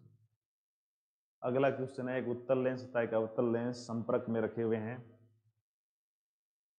उत्तल लेंस एवं अवतल लेंस की शक्तियों का परिमाण का अनुपात कितना है, 4/3, यानी कि P उत्तल लेंस है, पहला लेंस है उत्तल लेंस है और दूसरा लेंस है वो अवतल लेंस है, तो P1/P2 दिया आपको 4/3। लेकिन आगे क्या किया, यदि उत्तल लेंस की फोकस दूरी 12 सेंटीमीटर, तो संयोजन की फोकस दूरी कितनी होगी। तो संयोजन की फोकस दूरी आपको निकालनी है। तो संयोजन की फोकस दूरी निकालने के पहले आपको फोकस दूरियाँ निकालनी होगी। तो F जो होता है वो P के व्युत्क्रमानुपाती होता है। यदि मैं F1/F2 निकालूँ तो वो कितना आएगा, वो आएगा P2/P1। तो P2 कितना है, 3, और P1 कितना है, 4, यानी कि ये हो जाएगा 3/4, ये हो जाएगा।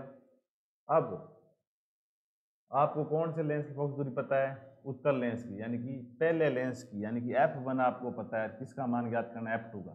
तो मैं F2 को इधर ले जाऊंगा, 4 इधर आएगा, 3 में आएगा, यानी कि F2 बराबर आएगा 4/3 गुणा F1। तो 4/3, F1 का मान कितना है, 12, तो ये आएगा 16 सेंटीमीटर। अब संयोजन की फोकस दूरी निकालनी है तो वो फॉर्मूला लगाएंगे हम, 1/F बराबर 1/F1 प्लस 1/F2। 1/F बराबर पहला लेंस उत्तल लेंस है, उसकी फोकस दूरी कितनी है, 12 सेंटीमीटर, वो प्लस की ली जाएगी, और फिर दूसरे की फोकस दूरी अवतलने से, तो फोकस दूरी कितनी 16 थी, लेकिन वो किसकी ली जाएगी, माइनस की, इसलिए मैंने निशान यहाँ पे माइनस का लगा दिया। इन दोनों को सोल्व करेंगे तो लघुत्तम 1 आएगा, ये 4 माइनस 3 हो जाएगा ये, तो 1/f बराबर आएगा 1/48, तो f बराबर आएगा 48 सेंटीमीटर। ठीक है, ऐसे कर देंगे इसको। आगे चलते हैं अब इसमें।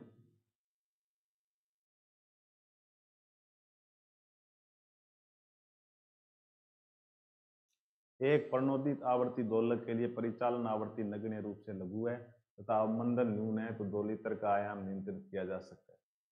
तो देखिए इसमें परिचालन आवर्ती यानी कि जो बाहर से बल लगाया जा रहा है अवमंदित दोलित्र पर, उसकी भी आवर्ती कम है, मतलब वो भी ज़्यादा नहीं है, तथा अवमंदन बल यानी कि जो उसके आयाम को कम करने वाला है वो भी कम है। तो उसके बाद उसका आयाम को नियंत्रित कौन करेगा, तो देखिए स्प्रिंग के बारे में सोचिए, स्प्रिंग को खींच के छोड़ते हैं तो वो दोलन गति करता है इधर और इधर, यानी इधर आयाम प्लस है और इधर माइनस है, तो उसको कम ज़्यादा कौन कर सकता है, स्प्रिंग। और स्प्रिंग बल कौन होता है, F बराबर माइनस के एक्स, प्रत्यानयन बल। और इसका मान हम किसको कम ज़्यादा कर सकते हैं, एक्स को, के को।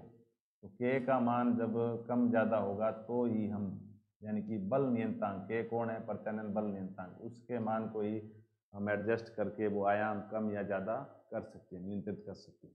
तो फिलहाल इस क्वेश्चन के लिए मेरा आंसर है बल नियंत्रांक द्वारा। ठीक है, बाकी इस प्रश्न में और एक पीछे प्रश्न आया था उसमें आरपीएससी जो मानेगी फाइनल वही होगा। यदि L1 चौड़ाई के एक अनंत विभव कूप में मूल ऊर्जा स्तर में किसी कण की ऊर्जा L2 चौड़ाई के एक अन्य बीमीय अनंत विभव कूप की द्वितीय उत्तेजित अवस्था की ऊर्जा के बराबर हो तो अनुपात होगा। तो देखिए इसमें ये क्वांटम मैकेनिक्स का प्रश्न है, इसमें क्या करना है आपको कि ये दे रखा है अनंत विभव कूप, एक विमीय अनंत विभव कूप। तो एक विमीय अनंत विभव कूप क्या होता है, इसमें ये बाउंड्री इसकी, ये 0 माने तो ये होता है प्लस है और ये होता है माइनस है, और टोटल लंबाई कितनी है L, तो L बराबर कितना होगा, ये 2a, अनंत विभव कूप है ये। तो ये कह रहा है कि ये दो हैं ऐसे, एक L1 चौड़ाई का और एक L2 चौड़ाई का। L1 होगी उसके लिए हम ये A1 मान लेंगे और L2 होगी उसके लिए A2 मान लेंगे। अब पहली बात तो ये पता होना चाहिए कि इसमें ऊर्जा होती कितनी है अनंत विभव कूप में। तो ऊर्जा की जो वैल्यू होती है वो होती है En बराबर n square h cut square pi square upon में 8ma स्क्वायर, ये होती है। और L बराबर 2 है तो A बराबर कितना होगा, L/2। ठीक है,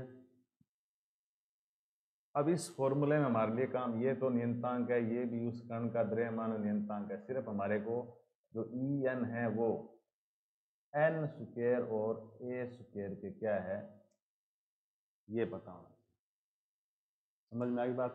तो A1 का जो मान होगा मेरा वो होगा L1/2 और A2 का मान होगा वो होगा L2/2, दो है ना बीमी बॉक्स। ठीक है, और किसी अनंत विभव में मूल ऊर्जा स्तर में किसी कण की ऊर्जा, यानी कि L1 में जो कण है उसकी जो मूल ऊर्जा स्तर में ऊर्जा है वो कोई L2 में जो कण है उसकी द्वितीय उत्तेजित अवस्था में, यानी कि ये तो होगा n बराबर 1 और ये होगा इस फॉर्मूले के हिसाब से n बराबर द्वितीय उत्तेजित अवस्था कितनी होती है 3, n बराबर 2 पर पहली उत्तेजित अवस्था और n बराबर 3 पर दूसरी उत्तेजित अवस्था, ये। और आपको L2 और L1 का ही मान पूछा है, अनुपात पूछा है, तो आप क्या करेंगे इसमें, दोनों अवस्थाएं ऊर्जा बराबर है, तो यानी कि जो N1 स्क्वायर है बट्टा में A1 स्क्वायर है वो बराबर है, क्योंकि बाकी मान तो बराबर है ही, या दोनों ऊर्जाएं पूरी रख दोगे तो भी NH square pi square cut जाएगा, ये N2 स्क्वायर बट्टा में A2 स्क्वायर ये बराबर है। अब N1 का मान कितना है, तो पहला जो है उसकी मूल अवस्था की बात करते हैं, N1 का मान है 1 स्क्वायर, और ये कितना होगा, ये होगा L1/2 का स्क्वायर बराबर N2 का मान कितना है, तो N2 का मान है 3 का स्क्वायर हो जाएगा ये, बट्टा में L2 बट्टा में 2 का होल स्क्वायर, ये 2 से 2 कट जाएगा, और यानी कि कुल मिला के यहाँ जो बचेगा वो बचेगा 1 बट्टा में L1 स्क्वायर बराबर 9 बट्टा में L2 स्क्वायर। आपको निकालना है L2 बट्टा L1, इसको इधर ले जाओ, ये आएगा L2 स्क्वायर बट्टा में L1 स्क्वायर बराबर 9। तो L2 बट्टा में L1 कितना होगा, 9 की अंडरूट, यानी कितना होगा ये 3 हो जाएगा। कितना हो जाएगा 3। इसका आंसर होगा ऑप्शन नंबर 3। लास्ट इसमें 123 क्वेश्चन नंबर, एक प्रोटॉन निम्नलिखित क्वार्क कणों से बना होता है। तो प्रोटॉन हमें किस कणों से मिलकर बना होता है, 2 अप क्वार्क और 1 डाउन क्वार्क। ये क्वेश्चन भी हमने टेस्ट सीरीज में दे रखा था। 3 अनंत समतल चादरें जिन पर एक समान आवेश घनत्व माइनस सिग्मा, 2 सिग्मा और 3 सिग्मा है। एक्स जेड तल के समांतर क्रमशः y बराबर a, 3a, 4a पर एक बिंदु दिया हुआ है, 0, 2a और 0 पर एक विद्युत क्षेत्र होगा। तो इसका आप निर्देश तंत्र बनाएंगे तो ज़्यादा समझ में आएगा ये। इसको मैं y x मान लूँगा, इसको x और इसको z। 3 तल, 3 प्लेटें बनानी है। एक प्लेट ये हो गई, दूसरी प्लेट ये हो गई, तीसरी प्लेट ये हो गई, और इनके जो y x पे मान है वो कितने, ये है a पर है, ये कितने पर है 3a पर है, और ये कितने पर है 4a पर। इस पर है माइनस सिग्मा, इस पर है 2 सिग्मा, इस पर है 3 सिग्मा। डायरेक्शन के तौर पर देखें तो ये प्लस जे के पर, और इधर क्या है माइनस जे के।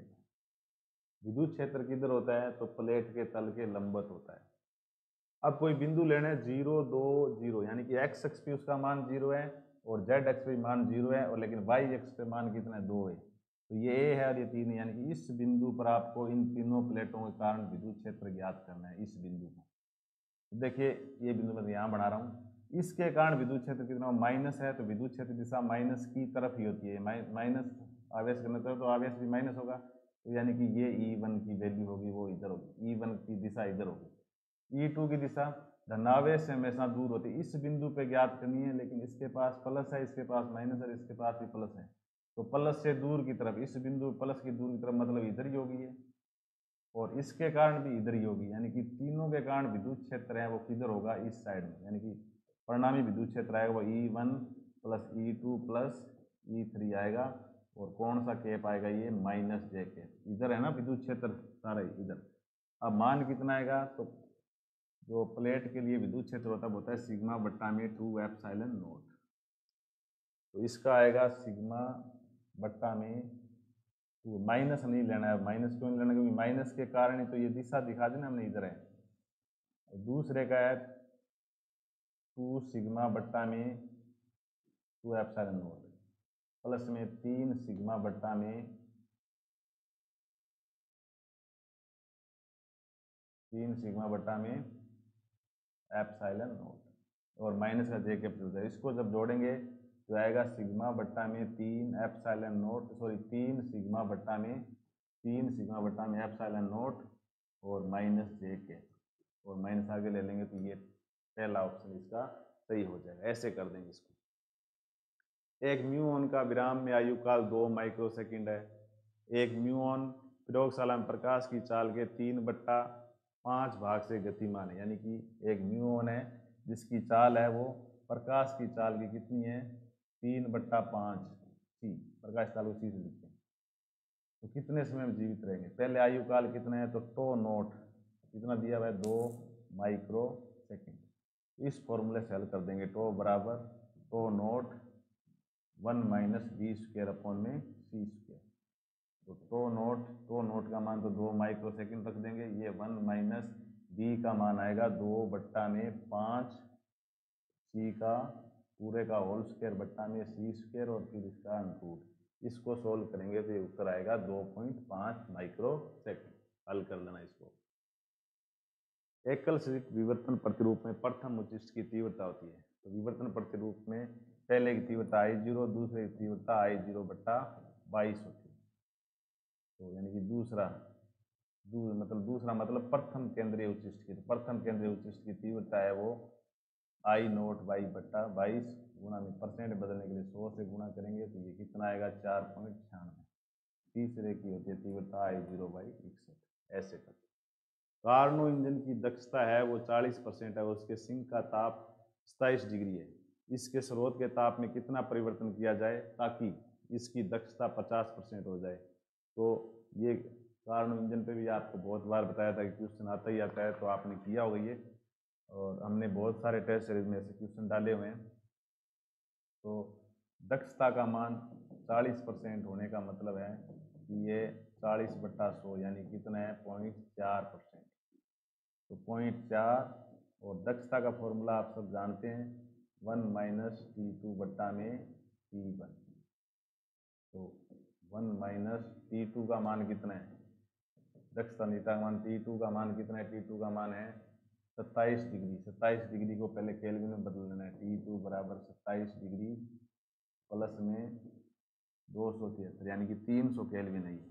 कितना केल्विन है ये 300 बट्टा में T2, और इसको हल करेंगे तो ये 300 बट्टा में T2 बराबर आएगा 0.6, और यहाँ से T2 बराबर आएगा 300 बट्टा में 0.6, और काटेंगे तो कितना केल्विन आएगा 500 केल्विन। यानी कि स्रोत का जो ताप है, सॉरी T1 है ये, स्रोत का जो ताप आया वो कितना है, स्रोत का ताप है T, ऊपर सिंक का ताप होता है इनके स्रोत का ताप है 500 केल्विन। अब ये कह रहा है कि इस स्रोत के ताप में कितना परिवर्तन किया जाए ताकि इसकी दक्षता 50% हो जाए।